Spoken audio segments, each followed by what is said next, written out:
8e secteur porteur pour entreprendre, les loisirs et le tourisme. Alors ça c'est assez génial parce que Confucius disait « Choisissez un travail que vous aimez et vous n'aurez pas à travailler un seul jour de votre vie. » Et ça c'est vrai. C'est complètement vrai. J'ai pas vraiment trop l'impression de travailler là aujourd'hui. Et j'adore faire ça. Et quand vous êtes dans cette situation-là, eh ben, vous subissez plus du tout votre vie. Un bouquin génial pour ça, La semaine de 4 heures de Tim Ferriss, vous connaissez peut-être. Vraiment pas mal. Vraiment pas mal. Alors, la France, c'est encore le premier pays touristique au monde pour quelques années, avant que l'Espagne nous double, mais c'est un autre sujet. Plus de 80 millions de touristes chaque année, mais surtout, on a aussi plein de tourisme intérieur. Les Français adorent voyager en France, parce qu'on a un magnifique pays. Ok. Alors, plein d'opportunités pour ce qu'on appelle le lifestyle business. Lifestyle business, c'est un mode de vie en fait. C'est je crée mon entreprise pour me dégager du temps et ou avoir un lifestyle intéressant. Par exemple, un lifestyle business, ça peut être, je sais pas moi, je lance un blog sur les produits de beauté. Et là, je vais pas gagner des milliers et des cents avec ça, mais je vais me faire inviter dans pas mal d'endroits, je vais recevoir des produits à tester, je vais peut-être générer un petit peu d'argent, ça va être sympa. Je vais vivre vraiment la vie que j'aime, puisque c'est un univers, la beauté, que j'adore. Lifestyle business, je sais pas, je quitte tout, je vends mon appart et je vais m'installer au Vietnam ou à Bali et j'ouvre une plage privée. Voilà. C'est un lifestyle business parce que j'ai envie de vivre au soleil, voilà, et de... Ok, génial. C'est ce qu'on appelle un lifestyle business, un business passion. Il faut juste faire un tout petit peu attention à ces business. Ça peut être absolument génial. Par contre, il faut faire gaffe à la rentabilité de ce business et est-ce qu'il peut tenir sur la durée, est-ce qu'il est viable. Un peu plus que les autres, parce qu'il nous fait plus rêver, etc. Il faut avoir bien conscience de la réalité du métier. Enfin, l'exemple typique, c'est la chambre d'hôte. La chambre d'hôte, quand on rentre dans les détails, c'est laver des WC, changer des draps et recommencer tous les jours et attendre les Parisiens parce qu'ils arrivent en retard. C'est ce qu'il y a écrit ici.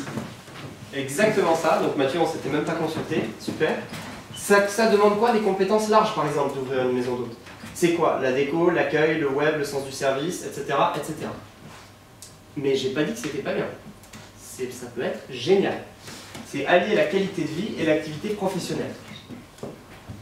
Mais ça demande, effectivement, et j'ai mis web, pourquoi? Parce qu'il faut aller les chercher, ces clients. C'est pas parce que vous ouvrez une maison d'hôte que les clients viennent tous à vous, à part si vous êtes à Saint-Tropez et que vous faites une chambre à moins de 100 € la nuit, quoi. Mais sauf qu'économiquement, c'est pas possible. Moi, entrepreneur, je fais quoi?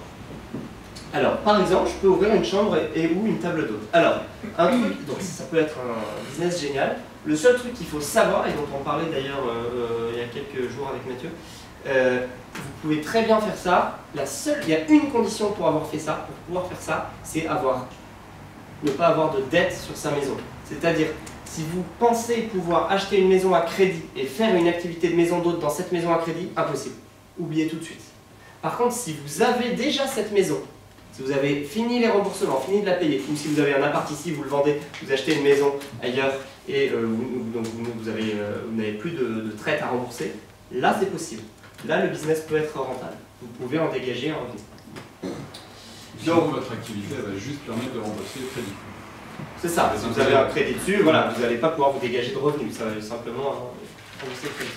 Chambre et ou table d'hôte, vous pouvez faire simplement une table d'hôte et pas, alors c'est rare, hein, mais vous pouvez aussi. Alors il y a des plateformes qui existent qui permettent de vous inscrire comme hôte d'un soir et vous proposez des menus et puis les gens viennent chez vous. Ça marche pas mal, ça s'appelle Cookening et ça a été racheté par Visit, donc je crois que maintenant ça s'appelle Visit, E-A-T. Vous pouvez aussi vous inscrire comme guide, si vous connaissez très bien votre région où vous habitez ou vous allez en vacances, vous pouvez vous inscrire comme guide, c'est Saveur France par exemple qui propose un truc à la mode qui s'appelle les food tours. Les food tours c'est faire visiter sa ville sous un angle différent, l'angle de la food, aller faire tester des restaurants, aller faire visiter des marchés, etc., etc. avec des clients étrangers par exemple si vous maîtrisez plusieurs langues. Il y a une histoire sympa, entrepreneuriale très sympa, c'est Châteauforme. Je ne sais pas si vous connaissez Châteauforme. Si vous êtes salarié, vous connaissez forcément, d'une grande entreprise, vous connaissez forcément Châteauforme parce que c'est là que vos employeurs vous font les séminaires, etc. C'est plutôt pas mal, souvent, comme endroit. Vous savez comment ça a commencé, Châteauforme?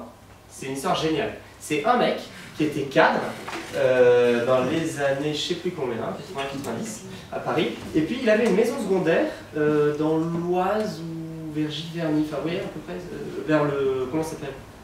ce parc naturel magnifique, le Vexin. Une maison, une magnifique maison en briques, près du Vexin. Et puis ce mec s'est dit, ok, donc il a arrêté, je crois qu'il a arrêté plus ou moins son activité professionnelle, et il s'est dit, je vais commencer à accueillir des gens chez moi, dans ma résidence secondaire, mais des gens en mode B2B, en mode incentive, en mode séminaire, en mode etc. Ça a très bien marché. Il s'est dit, ok, je vais en créer une marque et un réseau. Et en fait, il a commencé à développer ce réseau sous forme plus ou moins de franchise, entre guillemets. Et le concept, ce qui est génial, c'est que dans chaque endroit, il a des charges salariales qui sont assez faibles, des charges de salaire qui sont assez faibles, parce que en fait, les gens qui s'occupent de l'endroit habitent sur place. Donc c'est une manière finalement de rendre possible l'entrepreneuriat sous une forme qu'on peut appeler intrapreneuriat, c'est-à-dire que c'est des gens qui n'ont pas forcément les moyens d'entreprendre ou même l'envie, ils sont riscophobes, et donc il met ces gens dans des maisons, ils vivent leurs rêves, ils accueillent des gens, etc. Et eh bien, il a développé, je sais pas, plusieurs dizaines d'endroits comme ça en France, donc c'est cartonne.